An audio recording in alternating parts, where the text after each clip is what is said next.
Yeah, the thing about the 4x4 made me think of a story. It was an American trade unionist. He was a mine worker. He was a huge guy, big like my Nigerian brother here, big guy. And one day he was smoking a large cigar, fancy Cuban cigar. And people said to him, Comrade Bill, he was called Bill Hayward, Comrade Bill, why are you smoking this cigar? Is this not too fancy? And he said, nothing is too good for the working class. And I think we must remember that when we're talking about a living wage, we're not just talking about how much you can eat. We're talking about the ability of the working class to live a decent life as human beings and not to always live in the shadow of another class which lives a better life and in whose shadow you are always small and powerless. I think this is a key point there. Now his union, as an aside, the Industrial Workers of the World, was the union which came up with the song Solidarity Forever. And one thing in that song which they said in the original version was, when the workers come together in one big union. And the idea was to build a revolutionary trade union which would be able to unite the working class and through its own power, its organization, its democracy, actually take control over production. Not through a government over there, not through a nationalization by a political party there, but direct workers' control. So now that is setting the bar quite high. Let me take this a bit more practically, and let's try to deal with some of those issues that have been raised. The first thing is, a minimum wage is good. It's much better in any country to have a minimum wage than not to have any wage regulation. It's good. A campaign for a living wage, much better. It's much better because that raises the other issues about why does this one earn this and I earn this? What are my needs? In South Africa, in the Anti-Privatization Forum, we had a slogan that electricity is a human right. Now, 100 years ago, you would never say that. Times change. People's expectations change. And the working class, nothing is too good for the working class. People will not always be content to have one meal a day. We look at China, we think that working class there will move, it can move, it is moving. Now, how do you change the unions? I think part of it goes down to the issue that Baba raised, which is it's a battle of ideas. You have to win people's minds. You have to change what people think. That's what it comes down to. Fundamentally, most powerful thing in the world is a revolutionary idea or a radical idea or a transformative idea that gets life when it goes into people and is carried out by people in their daily life. And it's not enough just to say we want something in the future. You have to have a very concrete idea of what you want in the future. I'm very skeptical of this thing of we will say, well, yeah, we'll have something vague called socialism. What does that mean? For some people, socialism means what we have in the Soviet Union. And I think for a lot of people, that's a completely unattractive model. It maybe had some social rights, political and economic rights, none. No trade unions, nothing like that. On the other hand, some people say socialism would be some reforms in capitalism.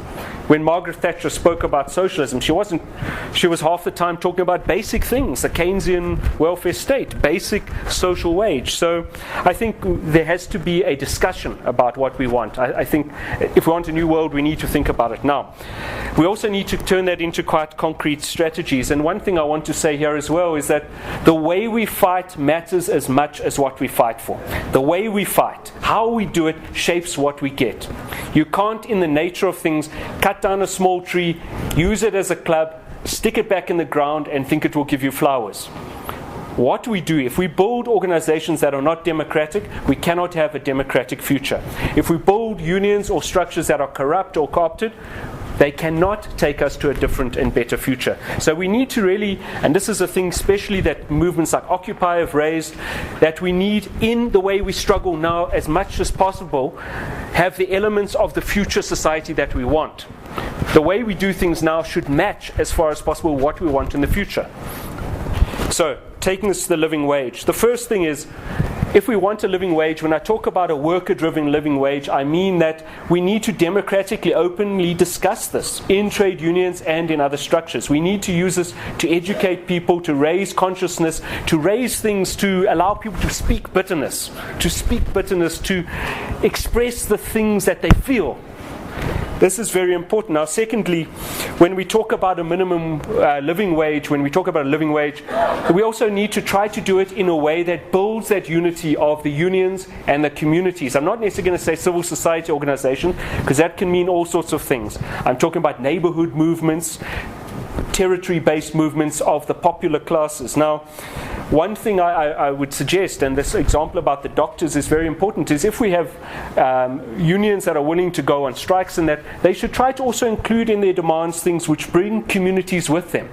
In South Africa, we had a massive strike, 4 years ago, by the teachers, the nurses, and so on. What did the nurses ask for? They asked for medical aid. That was one of their demands. It was a demand essentially not to have to use government hospitals, the same hospitals in which they worked. No, really, that doesn't solve problems. The only way you can, and people resented it. There were fights between patients and nurses and so on. Rather to say, if we're going to fight for a better wage for electricity workers, Hinjabal is gone, who works in the power sector, but also to say our demand should also include cheaper electricity for the poor. That's how you do it. You have to reach out that arm. You have to go that distance. Now, the same thing is also that if we talk about a minimum living wage, it has to be based on justice and equity. And now I don't just mean comparing it to the bosses. And when I talk about the bosses, I mean owners of capital and the people who own the state. We also have to look inside our working class. There are divisions in the working class between nationals and immigrants, between men and women, between people on the basis of different race, ethnicity, whatever you want to call that. Now, while those divisions exist, the working class cannot unite. And the way to solve it is for our demands to not just say a living wage, but also a living wage that is equal for men and women, for immigrants and foreigners and nationals. Okay, so to heal the divisions in the working class by championing the lowest levels of the working class as well.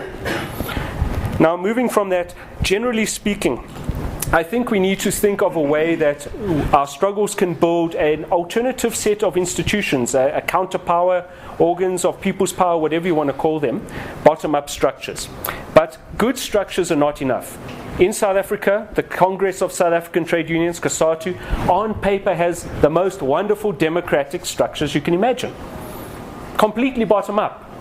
The reality is quite different. And in fact, right now, the main union of COSATU has been expelled for violating COSATU rules, but the expulsion itself is done in a way that breaks COSATU's own rules. There's been a campaign for almost a year for COSATU to call an emergency congress. This has been simply ignored on things which are breaking COSATU's rules. So, good structure alone is not enough. You have to have good ideas with it. So if you want to build things of a counterpower, you have to have good ideas to infuse that. You can have the best structure in the world and it can have the worst outcome in the world. So again, this is why I'm stressing the importance of ideas. Now, just to close that, struggles for wages are not enough to change the world. They will not change the world. They will not. Capitalism and society we live in is changing. Jobs are shrinking. South Africa has 8 million unemployed, and we're quite a relatively industrialized country. And many of those people will never get jobs. That problem is not going to be solved by raising wages. It can only be solved by looking at ways to fundamentally change how society works. Having said that, we have to change how society works, but you have to start somewhere. And you get some people who say, I read some guy, I think in the Jacobin, who said, no, don't fight for a minimum wage, it's useless, because that still accepts capitalism. Yeah, that's not good enough. You have to go to where people are. You can't say to a man who's starving in the street, hey, the problem's capitalism, brother. You say, well, that might be capitalism, but right now my problem is my stomach. I can't eat your theory. Someone's got dandruff. You say, well, look, we set up workers' councils. He says, well, I'm still itching. That's not going to help. So you have to start somewhere. We can't be too purist about it, but at the same time, we can't reduce everything to a fight for a living wage. There's a whole wider range of issues. Now, I think it's very important to open those discussions up. I don't think there's simple answers, but I think unless we understand the need for fundamental change, starting with where we are now, we're going to be having this discussion 30, 40 years, and you don't know what the world will be like in 30, 40 years. In the 70s, even Richard Nixon of the United States said, we are all Keynesians. Everybody believed capitalism had been fixed. The statement by the British Prime Minister was, you never had it so good. 20 years later, they had Margaret Thatcher. 5 years after they had Margaret Thatcher, they had no coal mines. Now, you never know what's coming next. So don't count your chickens right now. A chicken can die, it can get sick, and a wage can disappear. Thank you.